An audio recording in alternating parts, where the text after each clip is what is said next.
To order. We'll start with a roll call. I am Matt and I am here.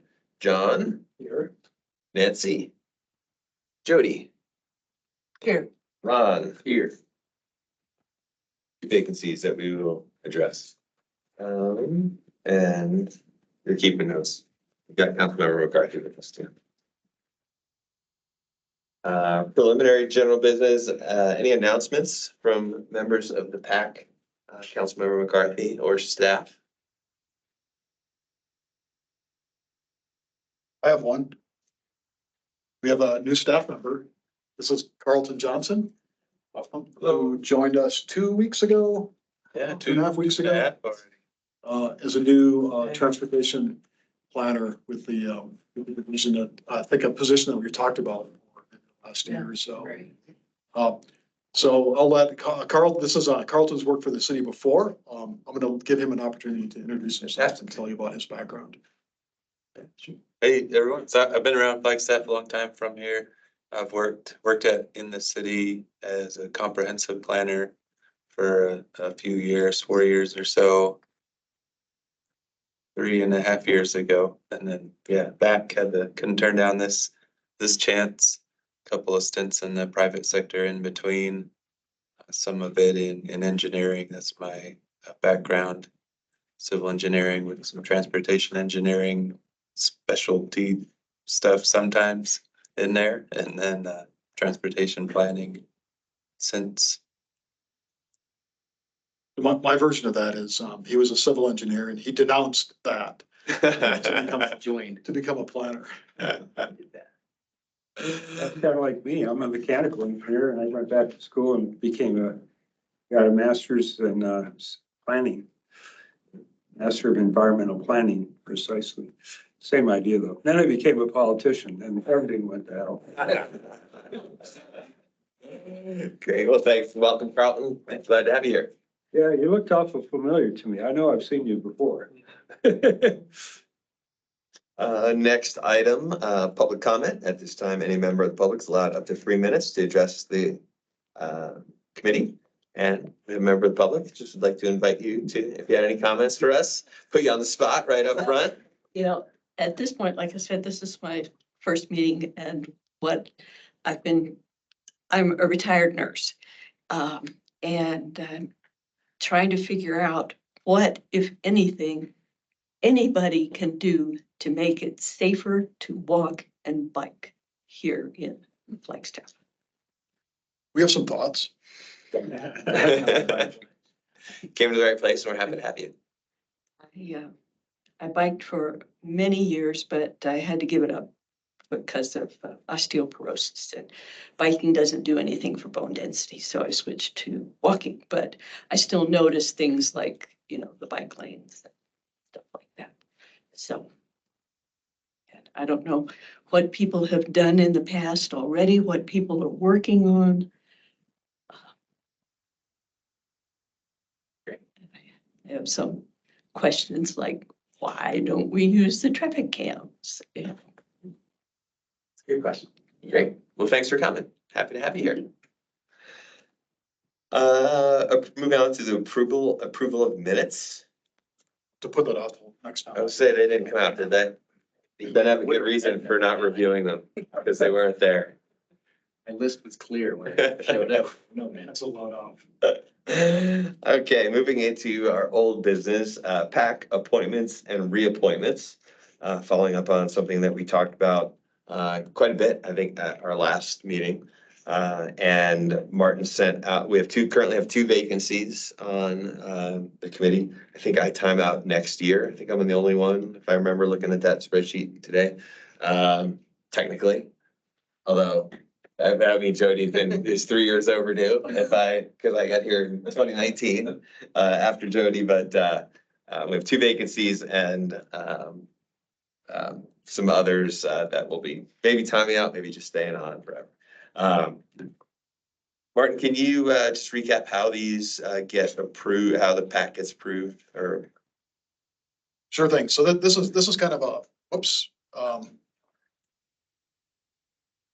flip screens here. So that's kind of a chart to show you how things break out. Terms are staggered, so there's two of you, and three of you that go in alternate years. City requirements say you can serve 2 terms plus a partial term. And I think if you're like under half the term, then that's considered partial. If you're over half the term, that's considered a full term. And so you can see gray is partial, green is your first term, blue is your second. So Jody is terming out in 2024.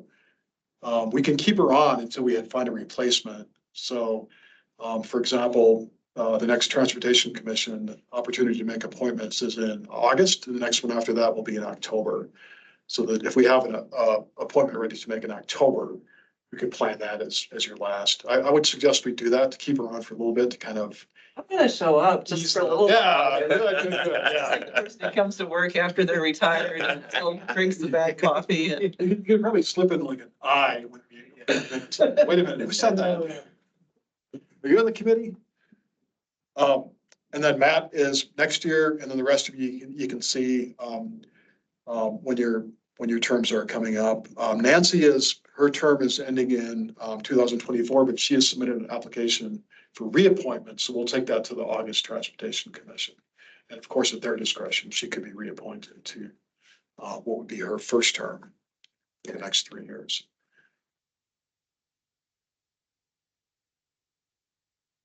And sorry, you asked me a specific question. I don't think I actually. It's just the process for getting. Oh, okay. So we are both Bike Advisory Committee and Pedestrian Advisory Committee are kind of unique in that they're subcommittees of the Transportation Commission. Other full commissions of the city are appointed by City Council, and they have their own process for doing appointments. We have some latitude. We typically just take vacancies to the Transportation Commission, and they make the appointment to the subcommittees. I know we've talked about this a little bit in the past, how we want to review applications. Bike Advisory Committee went through a more extensive process, then made some recommendations to Transportation Commission. We asked the Transportation Commission what's helpful to them, and they didn't really have any definitive ideas about what information we might bring them. I think they were generally happy with the way the process has gone in the past. So I did provide we have 5 applications. 3 of them are considered current. 2 of them are older than a year. So if they want to stay current, they'd have to resubmit their application. I've reached out to them by email, all 5. 3 of them just asking to verify that they're still interested in serving and that they still live in the city to meet that requirement. And then 2, I asked to submit a new application if they're still interested. I've heard back from 2 people so far, but depending on what we decide tonight, I can reach out to the rest just to, if we want to recommend appointing somebody and then we haven't heard from them to confirm their interest. We can do that. Still time for people to apply. I could apply, That's true, yeah. because I'll be off council soon. He says with a smile. 8 years is enough. If this is something that is of interest to you and how you've dreamed of spending the second Thursday of every month, we'll talk. At this point, I don't know, but Okay. definitely something to think about. Perfectly fair. So we talked a little bit at the last meeting about how we would like to review or if we thought we needed more information from folks, and we kind of went through one of the applications and thought that there was generally enough of an opportunity in there for people to give us an idea who they are, what they're thinking, why they think why pedestrianism is important to them, beyond the obvious that everybody's a pedestrian, and then also how they would meet kind of some of the city's interest in especially diversity. On the point of diversity, I will say nobody from East Flagstaff applied. I'm not surprised. I got to rep the east side. Somebody off St. Clair Wash is as close as we get over in the sort of middle of the city, but then Boulder Point and a couple of Ponderosa trails and somebody off Lake Mary Road, which is kind of interesting. But that was the first thing that I looked at. Always looking out for the east side. But I wanted to open up to the committee members if anybody had thoughts on how you would like us to go through reviewing these applications, any discussion and maybe if we want to prioritize and rank and make recommendations to the Transportation Commission. Anybody have any thoughts on that? Can I make a comment? Yes, sir. I'm thinking that maybe that should be done by the Transportation Commission, not this commission. I mean, that'd be sort of like city council deciding who's going to be on the city council. To give you a true life adventure, the Grand Canyon Historical Society is going through a big brouhaha right now.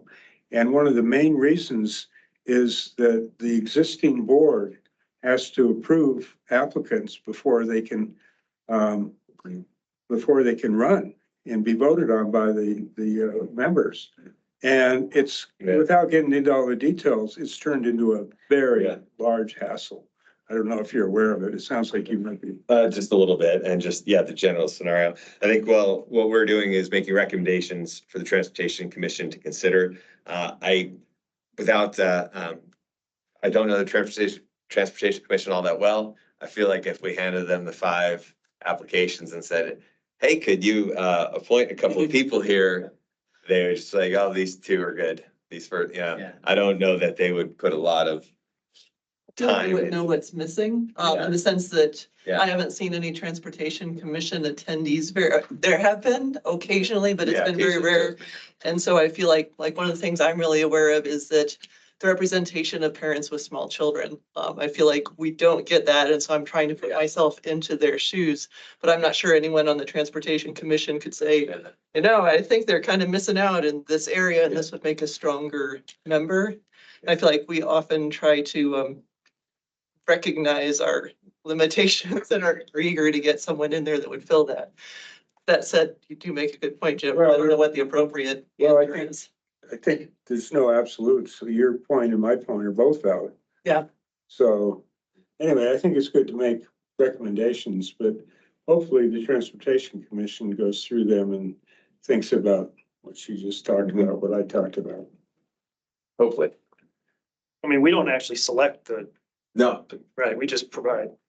Right. Yeah. Yeah. I mean, that's all we're doing. Yep. So, Well, one thing you can do is, say, hey, here's an applicant that has children, blah, blah, or here's a person that lives on the east side. You might consider that. I think that's what We that give would that be a our priority. plan is So to say, when council appoints people to commissions, we're giving an email and with the application, and we, of course, always read that. And then depending on, sometimes I call people and sometimes I don't. Mm.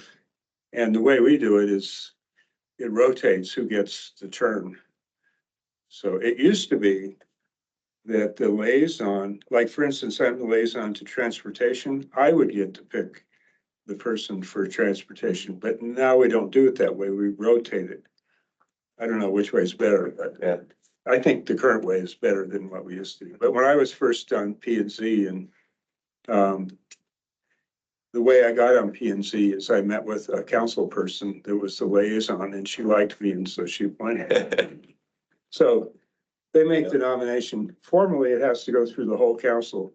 But in 99.9% of the times, whoever is recommended by it's a rotation, the council goes along with it. Although I have seen a couple of people rejected, but not maybe 1 or 2 in my 8 years. Thank you. And after last month's Transportation Commission, we presented the recommendations from Bike Advisory and kind of explained the process that they went through and asked the Transportation Commission, like, what can we do? What would be helpful to you in the way of review or information or recommendations to help your process? They didn't have a whole lot of thought. And I kind of read that to me like they're okay with the way the process. There, and I agree with you. Yeah. If they wanted to be more involved, that we would welcome that. We would definitely facilitate any process they wanted to go through. I guess we haven't been controversial enough in the last few years. Maybe we could work on that. no. I could think of funny things to say, but I'll show you. You said you checked with 3 of them, that they're current? We checked with all 5. We've got 5, okay, And and they're all heard interested. back from 2 Okay, so far. And And 3 have not heard back from. and you send them an email and Yeah, not tried to call them, but just, Okay. you know. Which two did you? I was gonna say that job right there is like a huge qualifier. Melanie and Sean Boker Replied, replied. yeah. and I like both of their applications Yes, too. too. So I mean, that to me, and we talked about at the last meeting, the willingness and the ability to show up. It's kind of a huge qualifier, because if we can't have a meeting, we can't conduct business. Yep. And we've struggled with that. So, for my 2 cents, where they all look Yeah. fine, but the two that responded seemed to maybe put them a little bit ahead of the others, just for that reason. Did it was Melanie, correct? Yes. And I know her too. So and I know she seems like a solid person. I don't know her well, but I know of her. She seems like a good person. Why the bicycle advisory committee? She seemed like a really strong candidate. So has she already timed out of there and she's like me looking to move on to new? No, she did not apply for bicycle advisory committee. She specifically applied. She's a runner now. So. Yeah, she's a trail runner. Yeah, she's a big- Gotcha. No, that's Yeah. good to Because know. there's been, the last couple of months, there's been a couple of people that have applied for both. And I have seen her on her Person bike in the both? Dry Lake Hills. Yeah, a couple she's- weeks she's ago. like- She's out there, yeah. The Ventures had an album, it's called Walk, Don't Run. Anybody remember that? Rings a bell. I have a copy of it. I know the venture. That was probably the biggest hit. Walk, Don't Run 64. You said Jay was the other one? Sean, Oh, Sean. Yeah. John, do you have Does she have? any process thoughts on what you'd like to see? I like what he said. I mean, if we got 2 responses, they're immediately 1 and 2 for me. Especially, they do have good, And Good Melanie perspectives was, to bring. yeah, I mean, there was Yeah. a few big heavy hitters. Sean's the safety. Yeah, person. there's some good yeah, injury applicants. prevention. I think. Yeah. Yeah. I'll say I went through them, and kind of focused really on the 3 from this year, just assuming that they would be fresher. And I didn't think that people who applied last year necessarily deserved any special priority just because they applied last year. But was curious if they're still interested, because we'll still have more coming up. And even before, when I came in and I asked Martin, had you checked in with folks? And he said, I've heard back from 2. And he said, Melanie and Sean. I said, well, that's great, because those are the top 2 on the, after I went through the resumes, excuse me, applications and stuff. I'll say I know Melanie a little bit also professionally.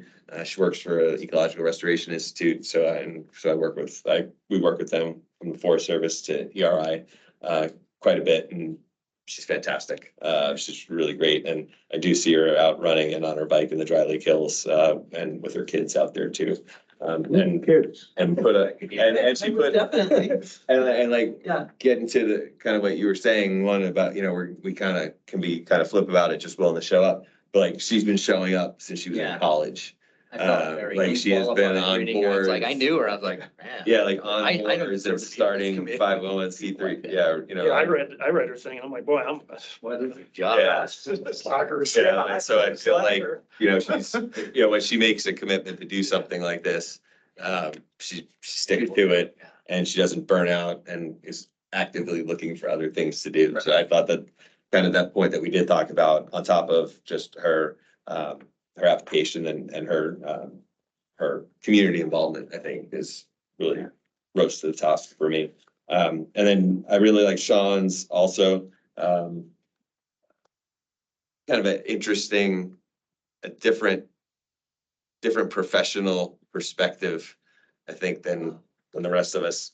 What did you do? It's a she, Oh, and she works at the hospital. He's like a safety, industrial, like a safety professional. Yeah, her job's Prevention. Injury prevention coordinator, but it's like about help, my current position involves looking at causes of injury and designing injury prevention plans, which is a lot of what we're looking at, to address those causes of injury. I do a lot of fall prevention activities in the community, as well as child passenger safety, bike safety, work with county health departments on this stuff.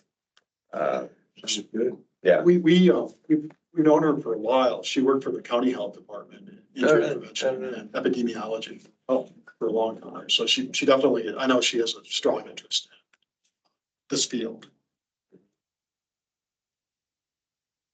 And then also just Jay's Jay Wellman was kind of interesting. I think a little less demonstrated involvement in things. Wasn't a bad application or anything like that, but like if he was the one applicant, I'd be like, yeah, he seems great. Yeah. But just because we've got the other two folks that sort of rose a little bit more. The one thing I noticed about Jay is that he was in the younger group of people. We Yep. didn't have anybody else that was the 18 to 34. So that was, and he was a small business owner, I think, so. Yep. There's some perspective there.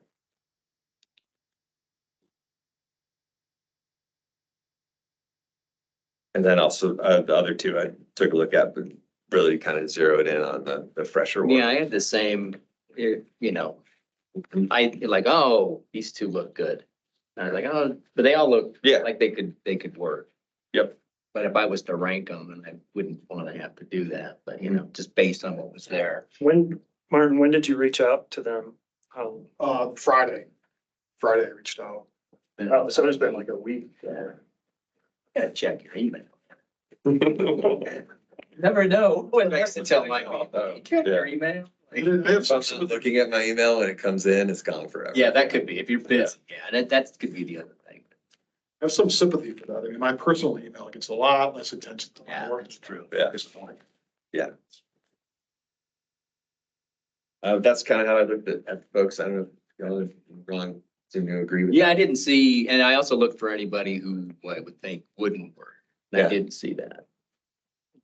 They all seemed like they would be, you know, I mean, heck, you guys let me on here. So set the bar pretty low. And you show up, It feels like you're working out. Yeah, that's good. You contribute. even from the back of your van, Yeah, it's you like- show up. So Right. we're happy That to have. extra effort. Yeah. So humor ought to be one of the criteria. Absolutely. He did get off. So it seems like we could probably agree. I mean, we could probably come up with a ranking. All agree. Well, those were the three. I just want to see if you had any thoughts on. Do you need to rank them now for the next transportation, or you're gonna do that later, or what? I think we're planning on doing the two appointments at next transportation for the vacancies. So So if you have the two, so then, this committee should make a recommendation today, it sounds like. yeah. Yep. Okay. Yeah, because if we want to do that, then I can write up a couple of bullets for the Transportation Commission, and I'm allowed to send them around everybody, right? Because we're a committee and not a commission. There's no open, No, we do follow. okay. Because on my commission, I get in trouble if I correspond with other commissioners at the same time. Let's see. So if that's the discussion, then we get to the recommendation part, which would be a motion and a second and a vote from the four of us that are here. Okay. I make a motion, we recommend to the Transportation Commission to add Melanie Colavito and Sean Boker. Do you want to include Jay as an alternate or? And if for some reason they don't have if they have an issue with one of those, yeah, then Jay would also be. Okay, I'll second that. okay. So there's motion to recommend to the Transportation Commission Melanie Colavito and Sean Bowker with an alternate of Jay Wellman. All in favor? Right. Aye. Any opposed? Nobody's online? No more opposed. Nope, we're good.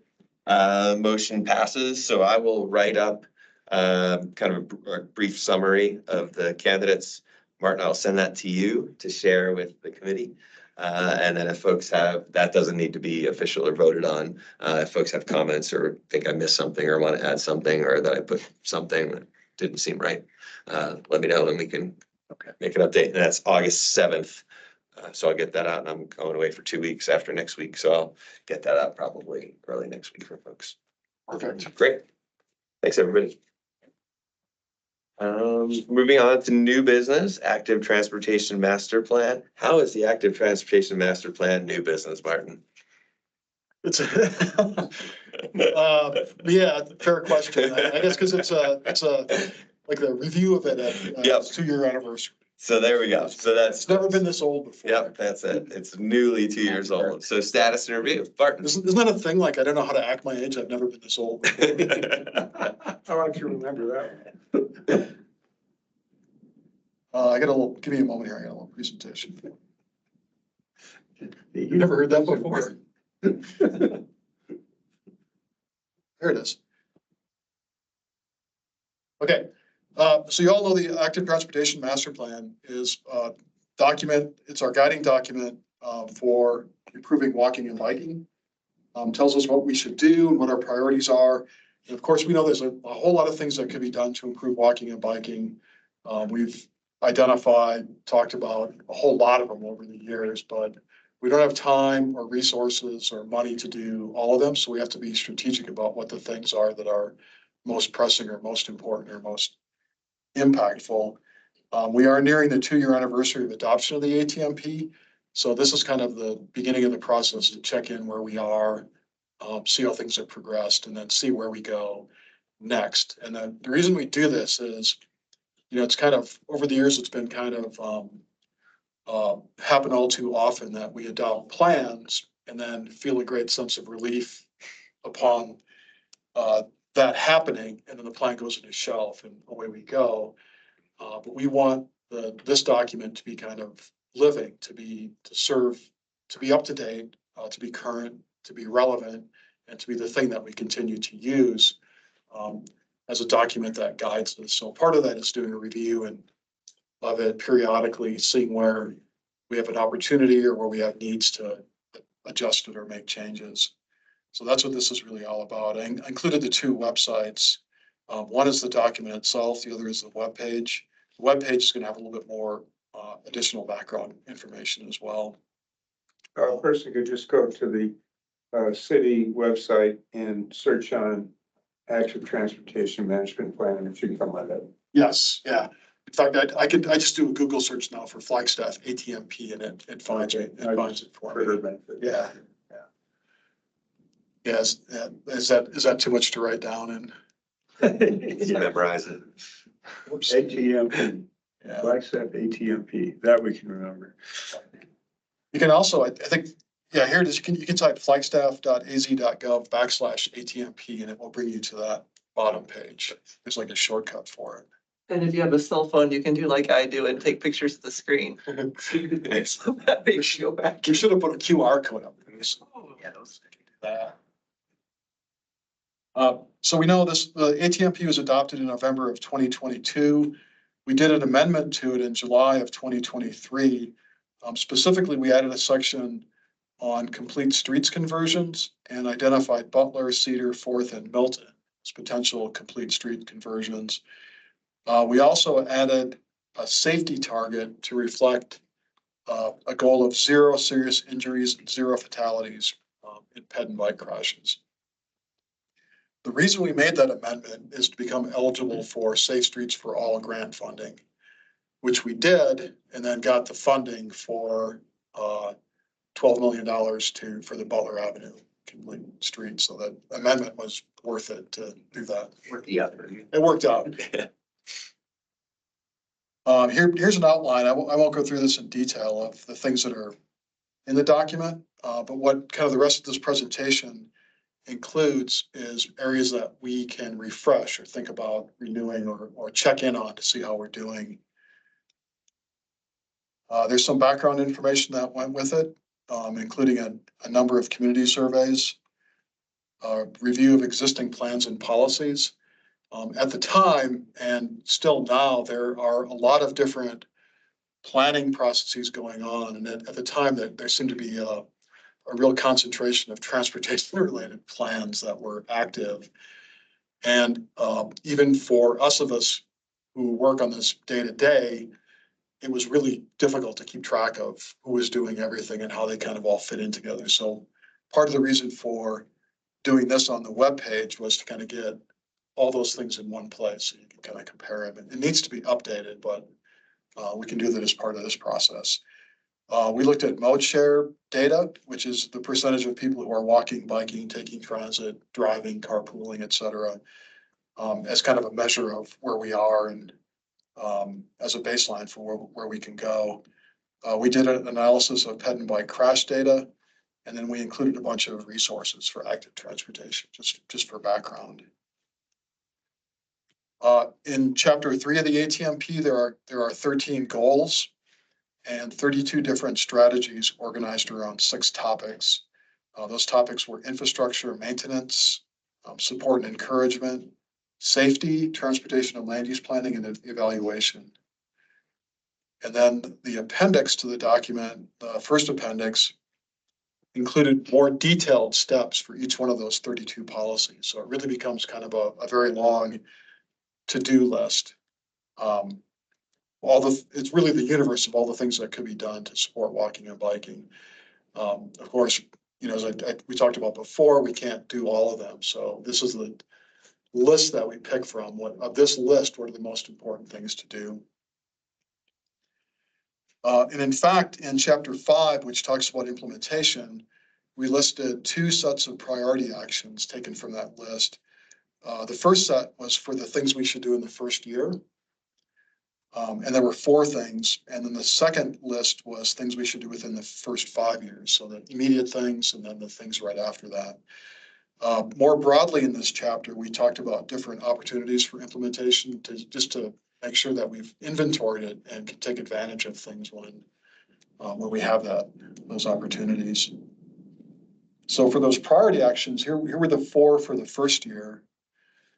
And we can review quickly how we're doing with each one, where we are, since we're past the first year now by a few months.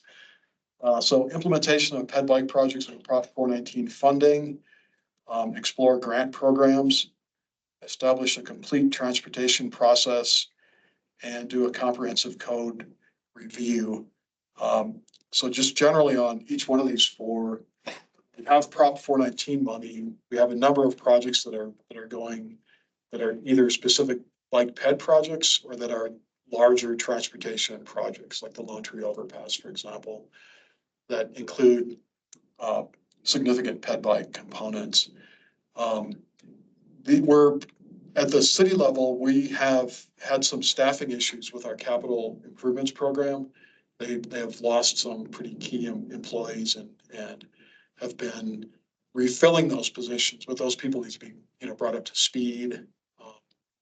They had some, senior people that left, and that kind of left a gap. So we're kind of getting back up to speed in terms of resources to deliver projects, but it's been a bit of a challenge for the last, I would say, year with that. Also, just within transportation, we've added Chris Fair, who's on the line, as a transportation planner, and now Carlton is a transportation planner. In no small part to help with delivery of projects. So we can play a role in doing some initial planning and concept planning for these projects before we hand it off to a capital team. That lessens their workload and makes the process a little bit more efficient. Explore grant programs. It just happens that it was pretty opportune time for that. The bipartisan infrastructure law, which was signed a few years ago, included all kinds of new money and new grant programs with a specific target of pedestrian and bicycle projects in active transportation. So we have been applying for a number of them. We've been fairly successful so far, and there's still more to come. We've applied for grants and for both infrastructure projects, so actual implementation of things like the Butler Avenue one. We've also applied for more programmatic. So we have, I think at the end of the agenda, we have reports on some of the grants that we've received that we're working on, as well as some information on grants that we're applying for. So that's going well so far. Martin, you might mention our relationship with Metro Plan. Oh, yes, that's a great point. They have been a key partner in not only helping us identify grants that would be relevant for different projects, but like they've literally helped us write the grants and prepare the information. They've gotten letters of support from Arizona's congressional delegation for some of our grant applications. They've been really important in being able to take advantage of these programs. Thank you. Yeah. I should have mentioned that. That's That was a mess. Yeah, yeah. Number 3 was establish a complete transportation process. Really what that is just a set of guidelines or kind of steps when we consider new transportation projects to include the universe of considerations that should go into it. So we talk a lot about level of service and turn lanes and things like that, but there's more to transportation projects than that, including bike and ped considerations. And the last couple of big ones that we've gone through, we've sort of invented this process every time we've done it. So the idea here would be to lay out some guidelines so we don't have to invent the process. So we know how to evaluate things. All projects are individual, of course, and need to kind of go through their own thing, but this will give us some general guidance on how to go about that. In terms of progress, we really haven't done anything along that, but I think we have some opportunities coming up to have some work done on that. The last one is a comprehensive code review. We have done the engineering standards, and in fact have adopted the first round of revisions, and we're working on the second round. The city more generally is working on a code review related to housing affordability and sustainability, but transportation plays a key role in both of those things. So it's tangentially related at least. And we're toward the tail end of that process, and the report is wrapping up. A number of recommendations have been made for that. So kind of on those two fronts, we've got at least a start on the review process. So any questions about our first year? Maybe let's say 3 out of 4. At least, and these are kind of tricky in a way. Like it'd be much cleaner if our first year actions were, build this sidewalk in front of this park. Like either you did it, either the concrete's there or it's not. And you can check it off. Ours are a little bit fuzzier to begin with and harder to, tell when you got to the end of, like we've done this and through with it. So here's the first 5 years.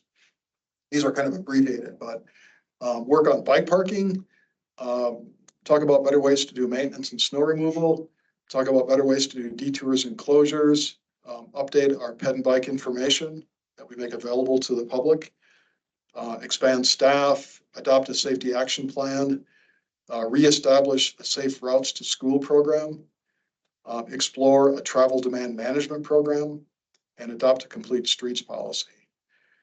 And again, I'll kind of highlight the ones that we've had some action on. Updating ped and bike information is kind of ongoing, but we've not made a significant dent. We've expanded staff. Chris and Carlton, who are here, are evidence of that. We're kind of working on a safety action plan at various levels. We have funding to adopt or to prepare a formal street safety plan with a grant that we recently received. So I think that's going to happen over the next few years. Metro Plan has also been working on their own safety action plan and has their own source of funding, including grants, to do that. The next two. Just going to say, I think Metro Plan is working on safe routes to school. They are, for both those next 2 bullets, they have hired a travel demand management coordinator, who is Kim Austin, who used to serve on this committee years ago. And they recently hired a safe routes to school coordinator who I don't think it's started yet, but that's on its way. So both of those things are being handled courtesy of Metro Plan. We have not gotten into a complete streets policy, but there may be opportunities coming up for that as part of the safety action plan.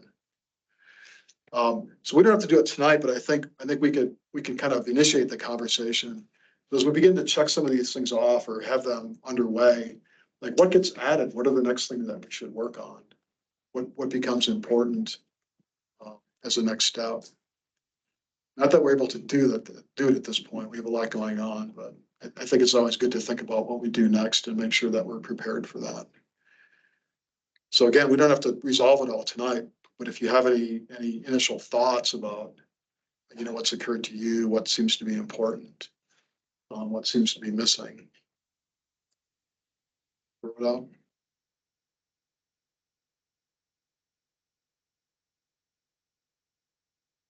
Or we can have a really robust conversation about it at a later meeting once. Yeah, I was gonna, well, I remember asking the question, well, first, when I first came onto the committee, it was like, do we have some plan? And then I saw this, and I was like, this is great. And then once it was adopted, I said, well, are we gonna do it? Because a lot of places have plans, they don't follow them. So what I've seen is a lot of progress. And some of it opportunistic when funds become available, but with this plan, it gives you a framework to work within. So yeah, it'd be great to add some more stuff, but I'm satisfied with what I've seen. Look through that appendix A. Yeah. There's a whole bunch of things. in It's there. just anything that Just, that could may, possibly come yeah, up. Yeah. well, this seems like it'd be really, Yeah. timely or Or whatever. even like disability issues that come up with the height of like, just. Yeah, They come up with like a community concern and then it gets worked into an existing plan. And so what I've seen is the process is working very well. So far, so good. And I think that question, are we implementing the plan, is like something that we constantly have to do. Like you never get to a point where it has its own momentum and can now go forward. Either we're moving it forward or it's not moving. Right. I've heard a lot of great plans in this room since getting on this committee like a year ago. And I'm like, man, if we could implement all of those, Flagstaff would be an awesome place to live. But then I go out and walk around town and I'm like, this place is a disaster in a lot of spots to walk around. And like, we just need to get, like you said, get the concrete in the sidewalk. Like, let's get there. Do it. Yeah, I think that's a really good point. I think we have like we have funding, we have grants, we have plans. Like now we have to do the things. Now concrete has to start showing up and make, an actual difference in how people are able to get around. So maybe that's something we concentrate on, really just getting to that point where we're actually doing things. Should have a live map showing where the concrete trucks are at. Where the sidewalks are. You have to stay 25 years, John, so by the third priority, all the red routes on there, Yeah. this place would be amazing. Yes. I feel like, if we're talking about being strategic, like we could like stop working on everything until we actually are like pouring concretes and building crosswalks and things like that would be a legitimate thing to concentrate on, really. I want to throw something out real quickly. If the B streets, Beaver and Butler, we had a fatality a couple of years ago. Yeah. And whenever I'm driving west on that street, Route 66, and the sun is like right in my eye, I can't see anything. Yeah. And it's like, I came very close to running a red light once, and it's because I couldn't see the damn thing. So I've talked to, what's her transportation planner? Bauman, Jeff Bauman about this. I don't know what he said, but yeah, maybe we could have a red light up here, but also have one down lower. Yeah. Or another one more to the side or something. So people can, when they're blinded by the sun, they can still know that they're supposed to stop. Yeah, I think, this, Jeff would know this off the top of his head, I think, but like most traffic signals have another version of it off to the side. Yeah, Lower. That might be something to notice as we drive around. That's what he responded to me. Yeah, But it just sort of it's not said, universal. we need to kind of keep that in mind and make sure we always do that. And also have the lights as low as possible, consistent with being able to see them if there's like pedestrians in front of it or cars in front of it. Just something to think about. Yeah. So I agree with you on that. I think you though were driving the speed that was safe for the conditions. I slowed way down. And, right, and that's what other people are not doing, and that's why some of the other things that are happening on Butler can help with that, because other people Well, are that's still true. plowing through there at 45 miles an hour. And then, yeah, you can't see the light, and Well- then you wind up hitting a girl on a bike. The girl, yeah, and a guy that lost one leg. Yeah. So. Yep. I mean, I came from aerospace, and basically our philosophy was everything that can go wrong will go wrong. and the airplane still has to stay in the air. You know, like, there was an L-1011, an engine fell off the airplane. The airplane crashed. And when I was at Boeing, who used to have a really good reputation, the engineer says, we have check valves in our hydraulic lines, meaning that they had planned for an engine to fall off the wing. And it's like, well, what would happen? Oh, you lose your hydraulics. Oh, we'll put a check valve in so we don't lose our hydraulics. So the point is that you need to plan, assume things are gonna go wrong, and it still has to work. Yep. Just as a real quick comment, I think the reason Boeing is getting screwed up, you'll get a kick out of this, is that the company used to be run by engineers. Now it's run by accountants. Business people. It's an interesting point, Jim, and we've talked about like, Vision Zero and the safe systems approach. And one of the basic tenets of that is that, like, you acknowledge that people make mistakes. So how do you design systems that can either accommodate or mitigate those mistakes? Like if, and in transportation world, if somebody's gonna make a mistake, does that mistake result in a fender bender or a fatality? Better, better, who cares, right? Exactly. Those are two significant outcomes Yeah. from the same mistake. I'll tell you what, when I'm a pedestrian, a bicyclist, or a car driver, like, as an example, when the light turns green, I assume someone's gonna run a red light. So I don't move until I look this way and this way. And if it's clear, then I'll go out. But I mean, part of it's personal responsibility. But especially with kids, you can't teach them that. My mom always taught me, look twice. That saved my ass a few times. All right, I'll shut up for a while. All good. Thank you. Back to those are good points, man. I think those become kind of the philosophical underpinnings of. Well, in traffic calming, you slow everything down by whatever means, that the outcomes tend to not be as severe. Yes. I mean, right there, I mean, that, if you can get everything going 10 miles an hour, you create other problems, but you'll have a lot less fatality. When people are going slower, like crashes are less likely to happen in the first place. And then when they do happen, they're less severe. So I think that.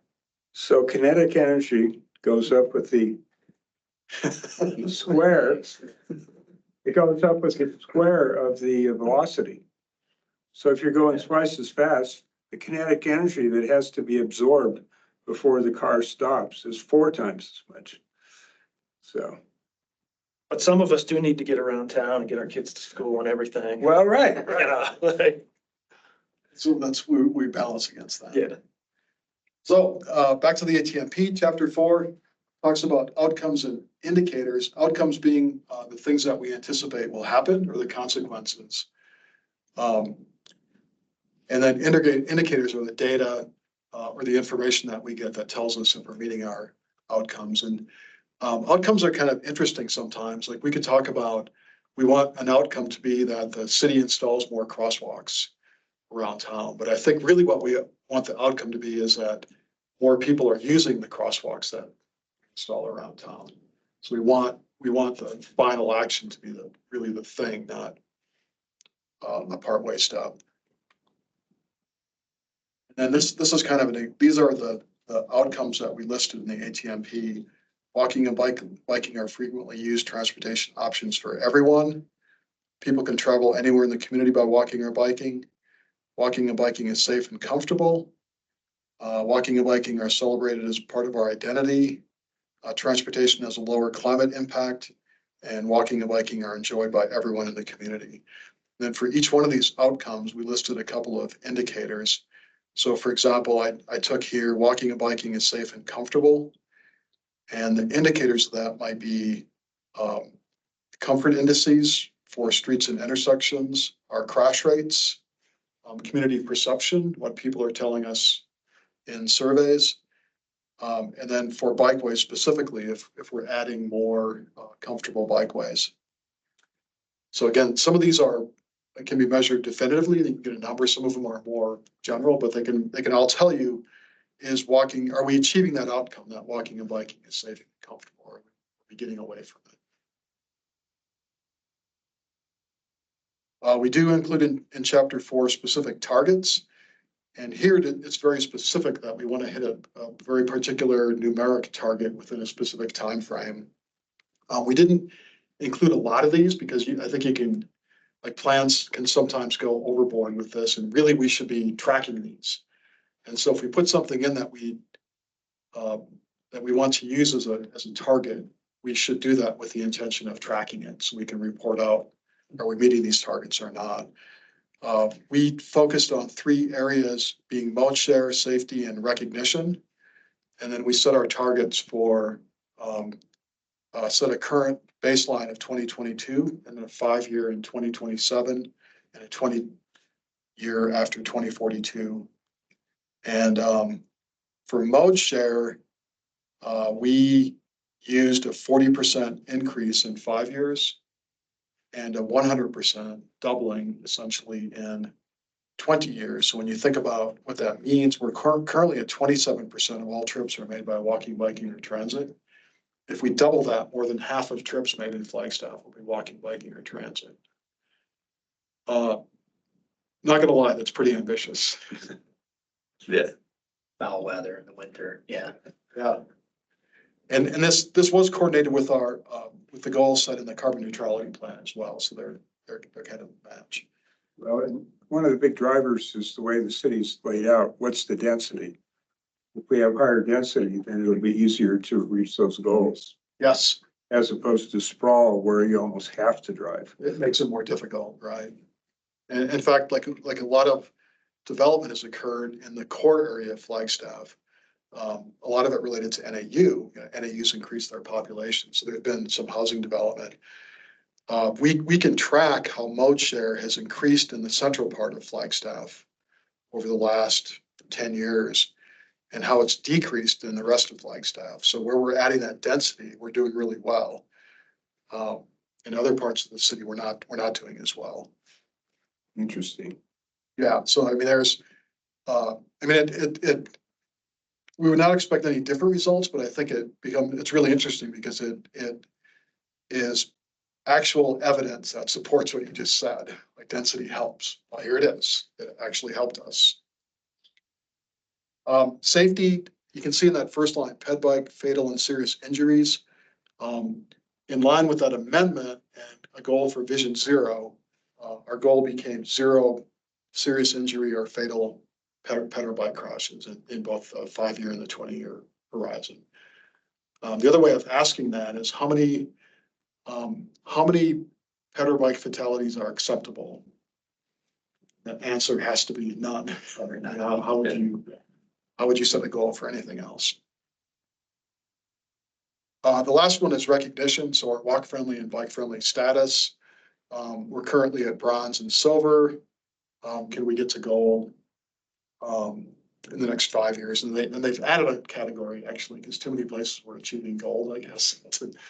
Or there were like places that like were above gold and they wanted to give them recognition for doing that.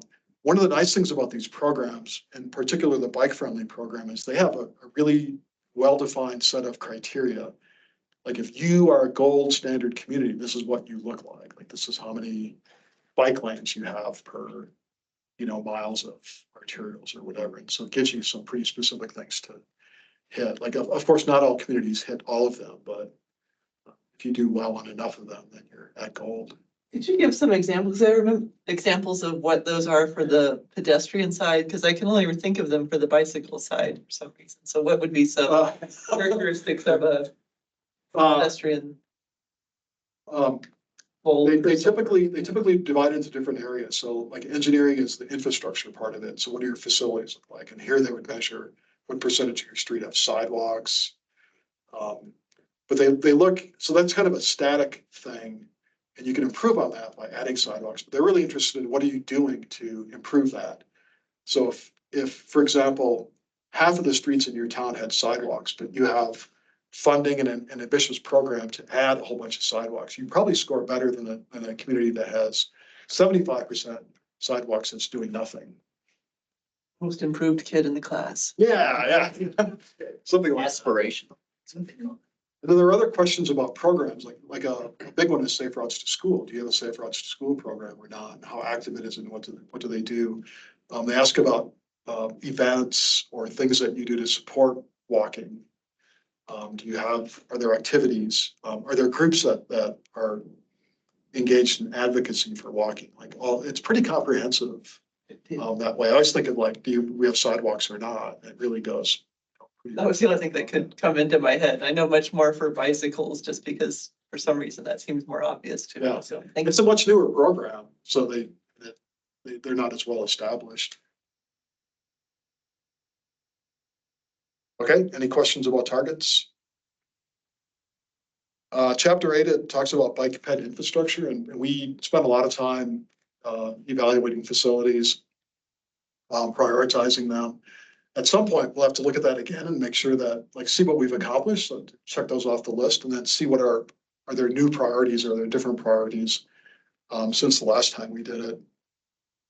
We divide things into 3 timeframes, within 5 years, within 20 years, and beyond 20 years, just to give the public really an idea of when these things might be expected. So that's kind of what's in the ATMP now. This is what comes next. Future planning efforts could include a more specific bikeways plan. We have some information in the ATMP, but that could probably be detailed out. Same with the foots plan. Regional plan update is underway. I think in the next couple of months, we're going to have a presentation made before us. We've had a couple in the past already. Now the process is further along. And then what we talked about is a streets master plan or a safety plan, safe streets plan, is now grant funded, and something that will happen over the next couple of years. So those are planning efforts that kind of supplement or expand on the ATMP. For the document itself, some of the components or the document itself that could be reviewed on different schedules, the ATMP probably should be evaluated after 5 years to see if it needs to be amended, what needs to be changed. I don't think we have to start from scratch. I think maybe some things that we want to add or we don't yet, no starting from scratch. Our infrastructure stuff, we should probably review every 3 years. It's maybe not to do a check-in, are these priorities still relevant? What's come up since? Our capital plan, which implements that infrastructure, is done annually. That happens automatically. So we always have that opportunity. Our priority actions are probably worth checking in on annually just to see how we're doing and if anything has changed, if we want to work on something new. We haven't really started tracking the outcomes and indicators and targets, or at least the outcomes and indicators. The targets will track regularly, but that might be done every 5 years, which also could include, are these still relevant, or are there new things that we want to shoot for? Some of the data that we collected outside, we've been doing this, so mode share, we've been updating our report every 1 to 2 years. The data that we get is from the American Community Survey, which comes out annually, so that provides new information every year. The travel diary survey, the trip diary survey, is something done by Metroplan. They do it every 6 years. As it happens, we're due this fall to do it again. So we'll have new information. That's a fairly comprehensive survey, so it gives us pretty good detailed information. Crash data we collect from the state on an ongoing basis, and we've been trying to update the report every 1 or 2 years just to kind of get an idea of if we're seeing trend data, if new locations are coming up, if improvements that we've made affect locations that had crash problems in the past.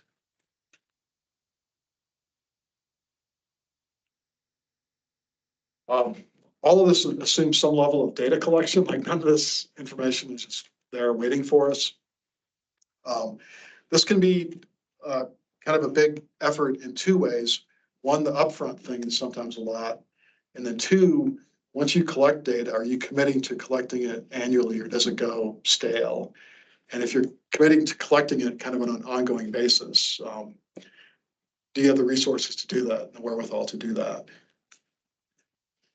So we've done community surveys in the past. We did a bunch of them in conjunction with the ATMP. I think there's opportunities to do them again in the future. What we talked about at the Bike Advisory Committee meeting is we have collected enough information about how people feel about walking and biking and what they think needs to be done to improve it. I feel like we need to start doing the things before we ask them again about how they feel. Like they've told us, we know what they want us to do. We need to do those things now. One thing that we really need to collect, and we've never, it's a challenge, no question, is ped and bike counts. We have a lot of information about vehicle counts. We do those regularly, but not so much information about ped and bike. Again, this is a sort of thing that we could maybe find a grant, maybe hire students and collect it on a one-time basis, but. Students need to do an internship. I think Councilman McCarthy had mentioned that. Yeah. Like, free and they, That might be a way to do it, but I think we also have to think about the, longer term.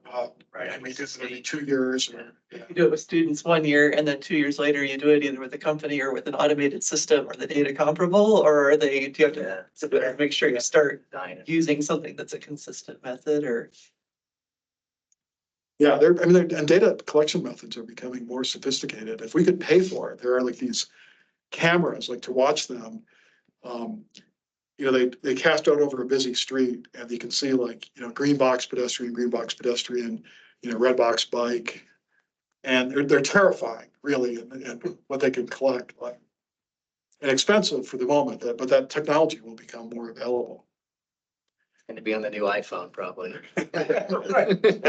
Just duct tape it to a traffic pole.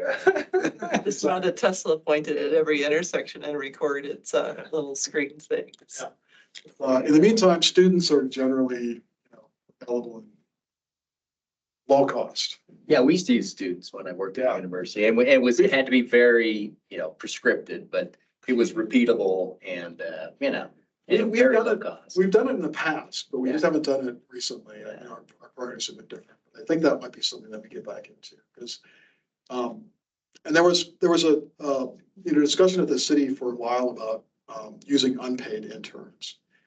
And I think if we're using unpaid interns, they need to get like school credit for it for one. Right. And it needs to be like a project that they see through from beginning to end, so they can list it on a resume or talk about it in a job interview. Like I did this project for the city, and this was a result of it. And I presented it to the Pedestrian Advisory Committee, and they asked me a lot of tough questions about it, and the city is using that data.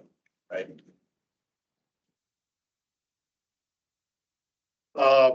I referenced comfort indices. This is kind of like a GIS based thing that rates our streets for pedestrian and bicycle comfort. We did some work on it a few years ago. I think it's really interesting to look at networks and see kind of where we have gaps, and that can help us kind of direct our resources. There is kind of a question about how much data it takes to do that. Is that sustainable over time and worth that effort? Condition and quality inventory. Most of our inventories for facilities have focused on whether something is there or not. Like there's a sidewalk along the street. We didn't really ask like how is it wide enough? Is it in terrible shape? Do we have an opportunity there working with the goal of the winter maintenance and passability of locations to work with code compliance? I wasn't sure if like collecting data or having the numbers on things seems really important. And I know when I call in issues with code compliance, like to say that a sidewalk is unclear, or I would have called in because a guy almost didn't make it across the street with their baby in a stroller because the stroller wheel got caught on a hole in there. And I didn't even bother calling because I realized that we have no system for tracking it. It sounds like those things just go into a hole somewhere, and unless it's a real priority area, nothing happens. But hearing about some of the other cities like Boulder, I think was one of them, where they actually create essentially like a a list of outstanding cases or whatever you might call it, so that way people could track and see what's happening. I was wondering, someday it would be nice to collect more statistics related to the winter travel problem, and code compliance seems like the people that are already fielding those calls. It'll be interesting to see. Like, I do IT sometimes, and whenever we get an IT request, we say, fill out this form, it goes on a list, and then it gets categorized. And so that way you can say, we had 100 requests for password resets or whatever. And so you both get to say, we did this question 99 times. Here's how we resolved it. It'd be really good if we could find a way to do automatic password resets. And so just those pieces of data seem like eventually they will help in code compliance for our 5-year plan, the winter ones. And that really gets to the condition aspect as well, because I think we also saw that with the wheelchair demonstration on 4th Street, was that the condition, what people were getting their chairs caught in the holes there. And that could be a way to address, or at least to get a handle on our condition, since citizens, I think, would be interested in trying to report it if they thought it had some chance of ever being addressed. Yeah, yeah. So, I mean, it sounds like one aspect of it is using that as like a source of data to identify. Yeah, What exactly. are regular problems. Yeah, And then two, would be the accountability of it, like what happens to the request. You know, we used to, at the university, we had a maintenance management system. Cause I know we used to, people would call in anything, like my room's too hot or there's a pothole, but they would flag it if it was a safety concern. We would get that data. So we could, and it was built in. They said, oh, do you want us to turn this module on? We're like, yeah. So maybe they have something like that. I don't know. That's possible. There's gotta be a system for deploying people Right. to fix the city when it gets broken. I know we have the citizen tracker thing, but I'm Yeah, not really sure how it's a thought. how it all works. So it's a pretty standard thing to have a system that manages it and assigns costs and, you know. I will say that council gets a lot of emails about cinders on the trail and snows on the trail and sidewalks and foot trails. Yeah.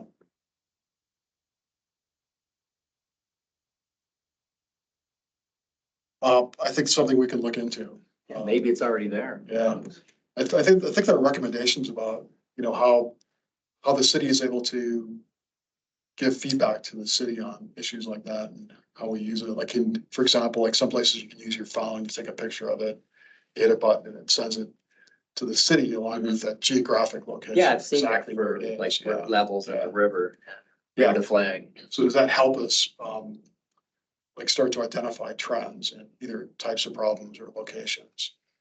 and to hear more from the code compliance folks about what their headaches are, in the sense of, this is, they can get 50 calls, but they have these limited tools available. And so they have no tools to deal with it, or else no staff, or else, what is their story for what they're going through?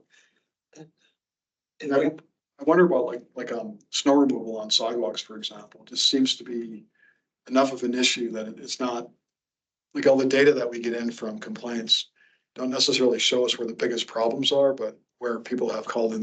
He was most proactive about calling. Yeah. Yeah. Yeah, I think lots of opportunities there for, Well, it's 5-year plan, right? information. Yeah. So we got some time with it, but it's a thing to keep in mind. Right. Information related to national recognition, so that those applications are pretty hefty. A lot of information. The carbon neutrality plan is tracking some of this information, like vehicle miles traveled and greenhouse gases related to transportation. Do we have measures of accessibility? For example, I don't think that we have an inventory of where we have curb ramps and where we're missing them. And then the last one is, like, we talk a lot about equity, but how do we actually measure how we're doing, or what would we use to determine if things are okay or not? On the infrastructure part, we focused on kind of the big picture things like sidewalks and crossings and bike lanes, but there are smaller things that we could include as well. Here, a few of them are listed here. Small projects like accessibility enhancements, sidewalk repair and replacement. We've been focused on just putting in sidewalks where they're missing, but there's probably a lot of opportunities there. Neighborhood connections. Like Jim, in your neighborhood, Boulder Point, there's all kinds of little neighborhood connections that neighbors the people who live there tend to love, but they can be kind of The people joke. do they? The joke is that you can drive, they just put in these circles. You know, they put a blockage and then a circle and then the blockage. But the joke is you can go straight through it without turning your steering wheel. And it's tight. But it's done an excellent job. Well, that's the traffic calming. Yeah. It's done an excellent job of, and I'll comment here for a second, of blocking the bicycle lanes. The bicycle lanes just, and you know what staff will tell me? That's not a bicycle lane. It's like, I don't give a damn what you call it. People ride their bicycles there. Is it a lane where the bicyclists were? Yeah. So anyway, it's destroyed the bike lane and I just think we have a lot of crybabies in my neighborhood. I've been in this neighborhood 21 years and they want bigger 25-mile-an-hour signs. They want, radar signs, which we have now. And they have all this stuff and it's like, grow up. They're still Hopefully that helps. And they put they put a crosswalk in on University up in the neighborhood. And I don't know if that'll help. It might help a little bit. And now It's raised, so you have to, no, presumably you have to slow down. the one in the middle of University isn't, but I think down at the end of Highland Mesa where it hits Axe Handle and then in Woody Way, I think they're gonna have it re-raised. Oh, okay. That's where they're gonna raise it. And I don't think that's started yet, but it's gonna be very soon. They're in, What's that? they're in already, yep. The Woody Way things are done? I don't know if they're done, but they're there. Well, I'm gonna go check it out. I was talking about like when your subdivision was built at the end of cul-de-sacs, there's like a sidewalk connection that goes out to the next street. Some yes, some no. Yes. Like I There's some there, there's some. live on Fresh Air Street, which is cul-de-sac and there's no walk through. Well, actually on my end, there isn't, but down at the other end, Yeah. there is. And people use it. A lot of people use it. And that makes a lot of sense. Yeah, and the people who live around them tend to love them because Oh, yeah. like if you live in a cul-de-sac, you think about, you have to walk to the end and then go all the way around, versus if you had a connection, it's a much shorter. Well, when I lived in Phoenix, it was like I lived here and the school was here, but to get there, you had to go. Yeah. Exactly, Uh-huh. right. Is it still that way for our post office?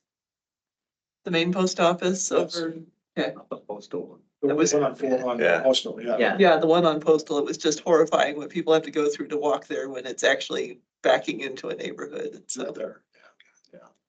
So if you can find like where those places are and where you have opportunities, like those can make like a big difference. Oh, yeah. And they don't cost that much. And they don't cost that much, yeah. I won't go through all the rest, but there's plenty of things that we could think about. A lot of these are kind of small scale. Real quickly, that one on University, I said where they added a crosswalk thing. Yeah. It tees into one of those cut throughs to a cul-de-sac. So. That's just good planning. Yes.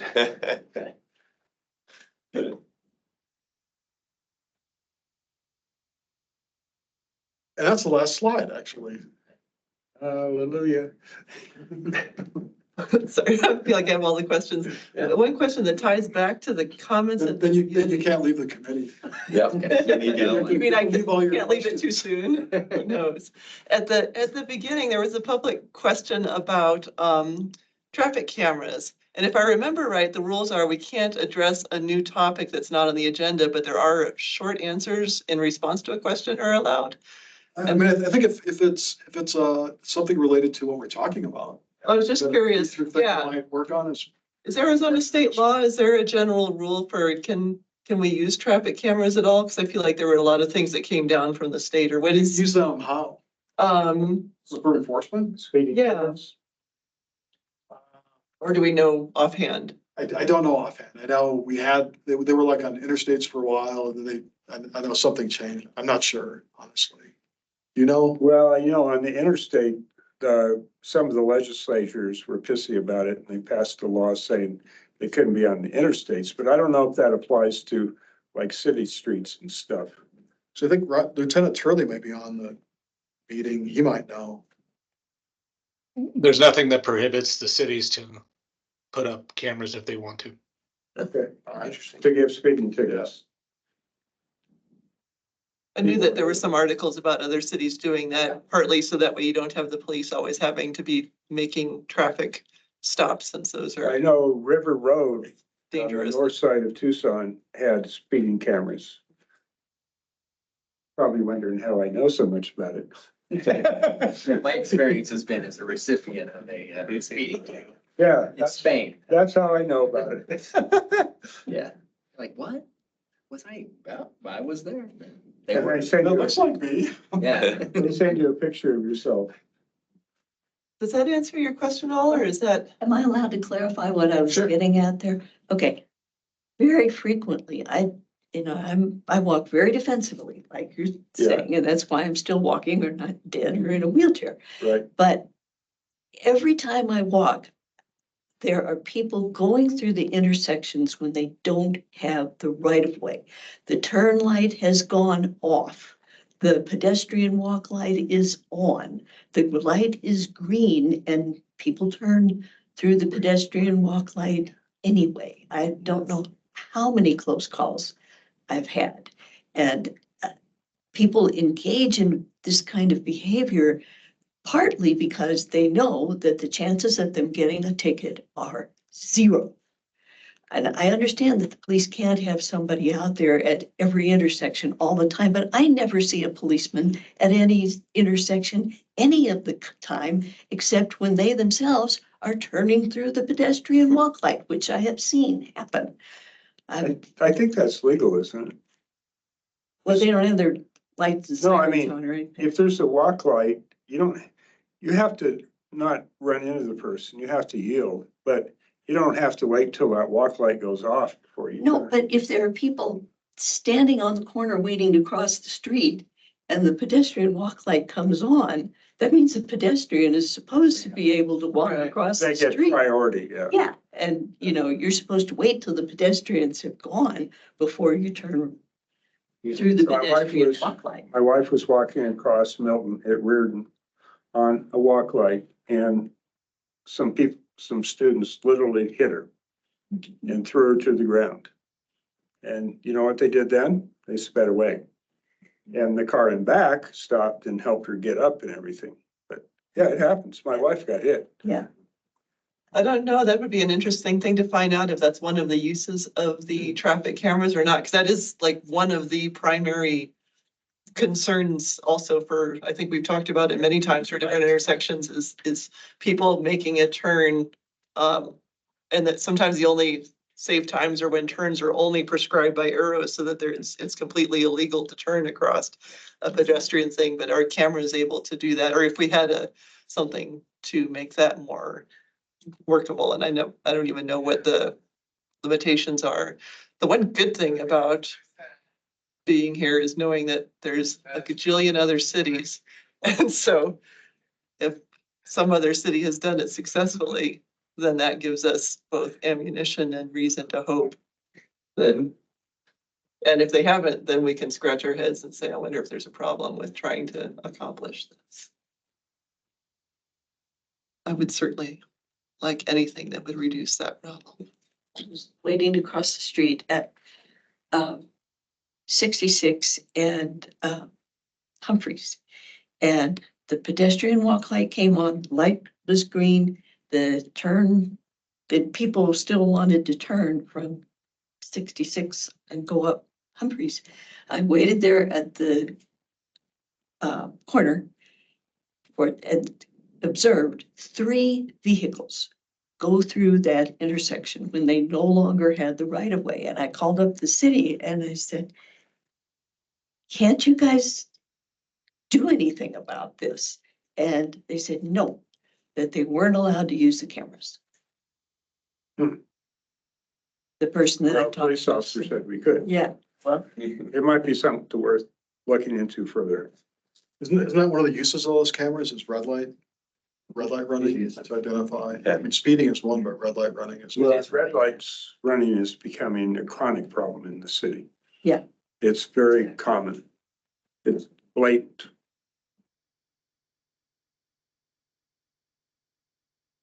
Maybe we need to hire more policemen, and I'm not kidding.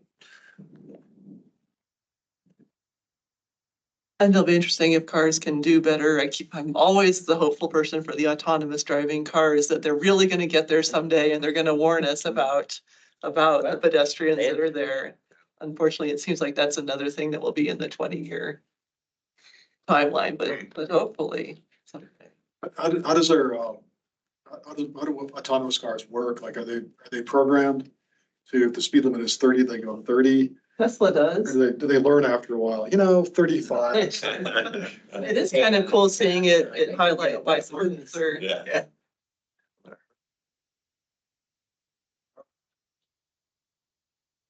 That's a thing, isn't it? Like you, in theory, you don't have to worry about them if they're functioning properly about Right. running red lights. right.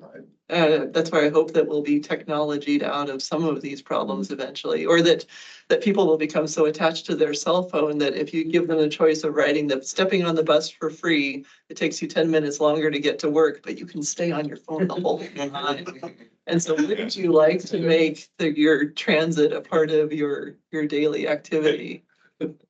Well, it'd be a good selling point, maybe not. Maybe they wouldn't see themselves in that scenario, but When they can do it while they're driving, they just seem like. Yeah, why My would car. you? Yeah, I know, that's what I was thinking the same thing. That's what the. The problem is taking the bus takes a lot longer than 10 minutes extra. It My depends on- kids, I make my kids take the city bus sometimes from school, and yeah, it takes an hour for them wow. to get to the stop. And if I go pick them up, it's 20 minutes. Wow. So You should- that's a whole other. So I'll just offer Yeah. my example, when I take the bus from the other side of town to come to City Hall from over by the mall, takes like 6 minutes more. Yeah. It's Well, they have like- to go to the transfer station and then. Yeah, no, yeah. There's a transfer cell. Yeah. Yeah, no, it's fantastic. Yeah, It's wonderful. And you should express the time that it takes them in terms of not minutes, but TikTok videos. Study, they can study. Yeah, they're starving after they just want to get home and eat. Yeah. In November, we'll have on the ballot to increase the sales tax to improve bus service. I'm not taking a position on it. I'm just telling you that it's gonna be on the ballot. I'll take a position on it. Yeah. Yeah. Right. Okay, no problem. All right, I'll move us on to concluding general business reports. Planning. List of stuff. A couple of grants right off the bat. Chris, are you on the call? Yes, I'm here, Martin. Are you able to hear me? Yep. Fantastic. Good evening, everybody. Chris? So Martin, before we get into this list, would this be an appropriate time to just bring up the ATIP letter of support, or should Yes. we save that for? Yeah. All right. Bring that up, yep. Great. Were you able to bring the sign or the printed copy in? Yep. Great. Do we want to talk about that as a topic here briefly, or should we just move ahead? Yeah, I think we covered it, yeah. Yeah, we're good. It's- You're gonna do it. Yeah, we signed it, yeah. Great. Thank you for taking care of that. That'll be submitted on Tuesday. So very exciting stuff. All right, then we'll jump into this list on the agenda. The Safe Streets for All Supplemental Planning Grant. This was touched on a bit already, so we'll keep it brief. But essentially, there was it's a $2.6 million project that is 80% funded through the Safe Streets for All federal grant opportunity. It will create a streets master plan, and it'll be an effort of the city in conjunction with Metro Plan. We are expecting to tentatively reach a grant agreement to initiate the project sometime in November. And the first phase will include a extensive round of stakeholder interviews to round out the scope of what we want our streets master plan to encompass. Any questions on that at this time? Or anything to add, Martin? This is an opportunity to like get a lot of planning work done, including, like we could do pet bike counts, for example, like we could just farm it out to a consultant and have them collect the data for us, and then other questions that we have about anything related to, anything from crossings to, are there things we can do about red light running? We have a lot of latitude in what questions we can ask and have answered as part of this grant, and most of the money would pay for a consultant time. Yes, and one of the big goals is to develop a document that creates uniformity for future developers as they, look, well, just to put everything into one place as to what they need to consider as they build streets with safe streets guidelines, essentially. So it's going to be a good project. We're expecting some deliverables in 2 years, but the project will probably take a total of 4. So it's going to be an ongoing effort for some time. All right. Other than that, next item is the Metro Plan Safe Routes to School grant. We also touched on this a bit. This is a transportation alternatives program grant. It's passed through federal funds administered by ADOT. This was a Metro Plan application as well, and there's 3 primary components to it. The first one is a Safe Routes to School coordinator position. So it provides salary for a Metro Plan to take on this, to add somebody for, I believe, 3 years. So that's going to be a really useful component, especially in Kim Austin's effort as the transportation or the TDM planner for Metro Plan. The second component is a left turn feasibility study for Mountain Line at Martin. You might have to help me with this location, but I believe it's a left turn off of Gemini, or is it onto or off of Gemini from Forest? From Gemini onto Forest. Gotcha.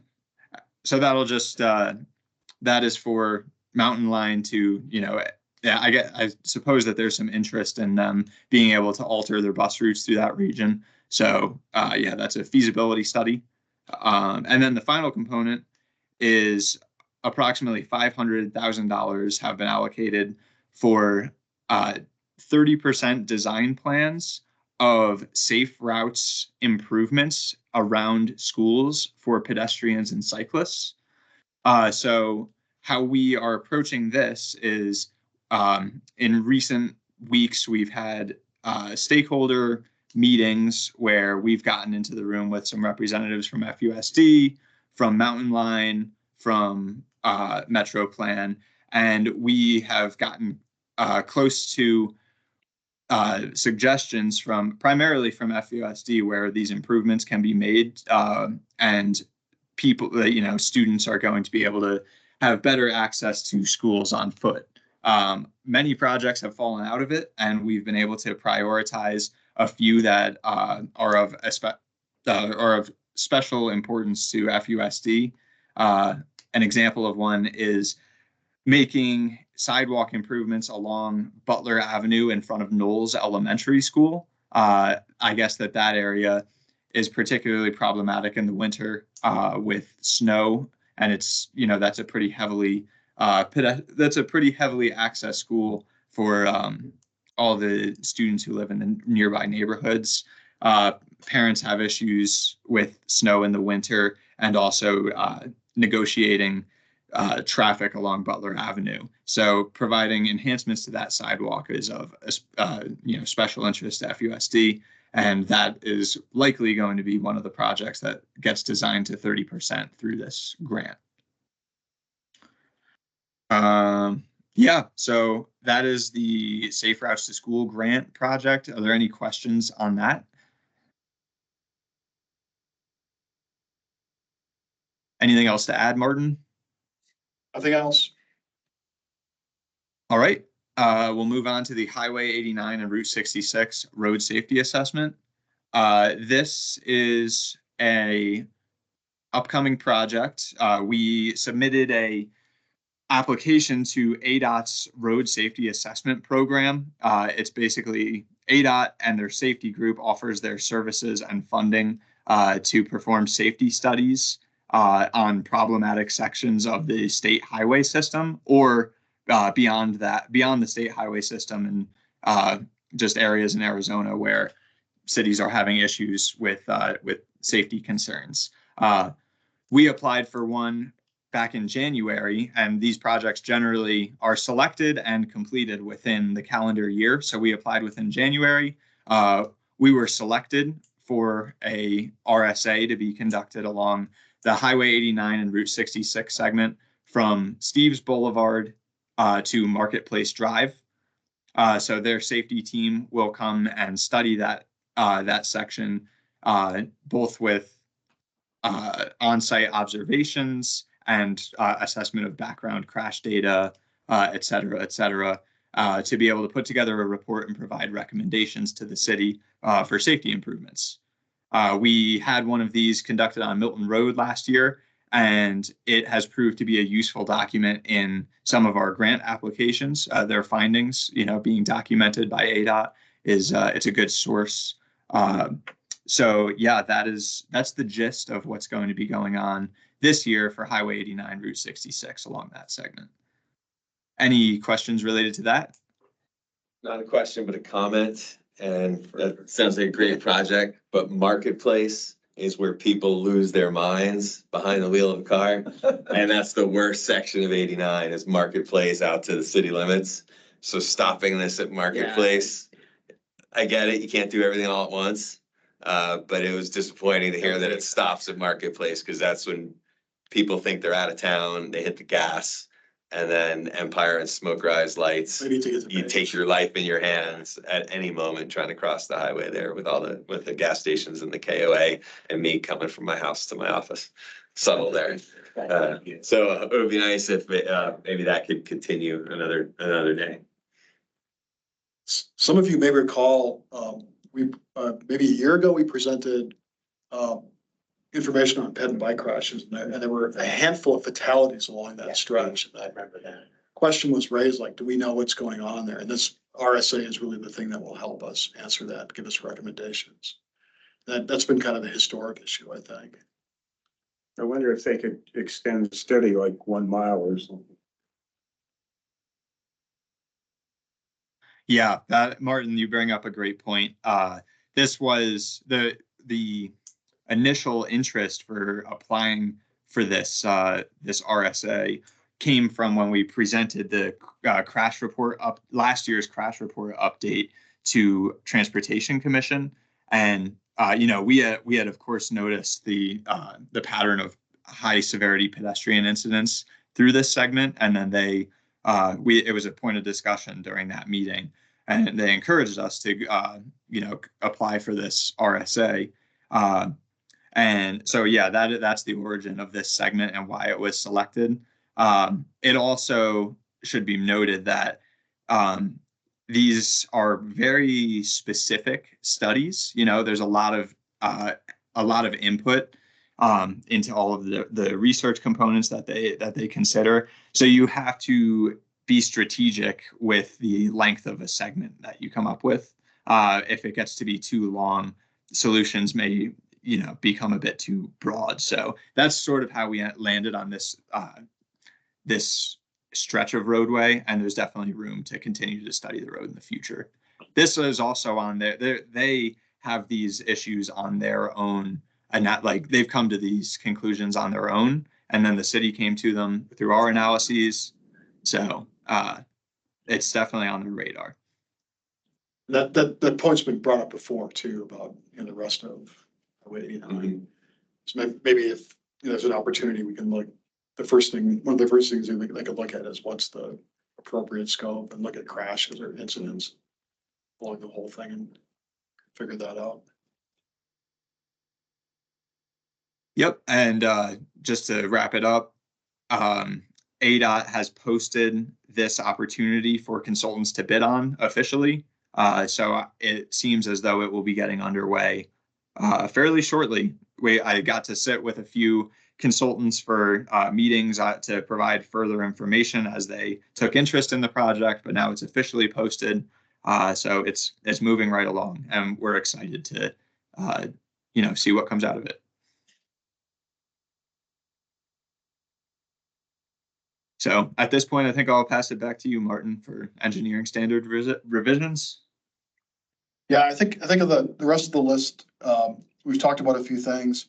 I don't remember if I mentioned it last time, but Metroplan had applied to ARP for money to do Flagstaff walks and didn't get that grant.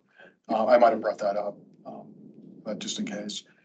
And then down below for the Butler Avenue Complete Streets, we have applied to the state. The state has a program where you can get the local match paid for by the state. So for that grant program, we have a federal grant of 9.6 and a local match of 2.4 million. So we've applied to the state to give us the 2.4 million. Yeah. Would be nice, yeah. And I think that's all I had. Yeah, the AZ Smart application, like if that is able to go through, which we'll find out fairly, like that process moves pretty quickly, but it would free up $2.4 million for other projects related to Ped Bike.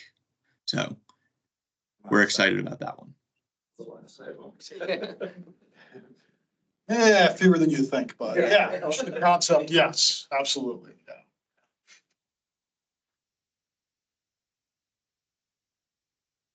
Pedestrian and bicycle projects. Did you want to talk about that? Just that first one, the Butler Avenue Complete Streets. That was it. You said you covered that? Yep. Okay. Well, then that's the list. Concluding announcements, agenda items for next meeting. One thing I'll point out is the Transportation Commission meeting is the day before our next meeting.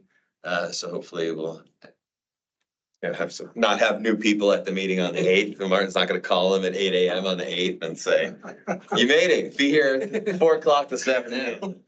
But I just wanted to share that one date thing and then just see if anybody had other agenda items they would like to bring forward. Okay. Then in that case, I will adjourn the meeting at 18:10, 11. Sorry, 6:10 for the normal people in the world. Thanks, everybody. Yeah, thanks. Thanks all. It's good. Thanks all. Have a good night. So I mentioned how the kinetic energy goes up with the square of the speed. The aerodynamic drag goes up by the 4th power.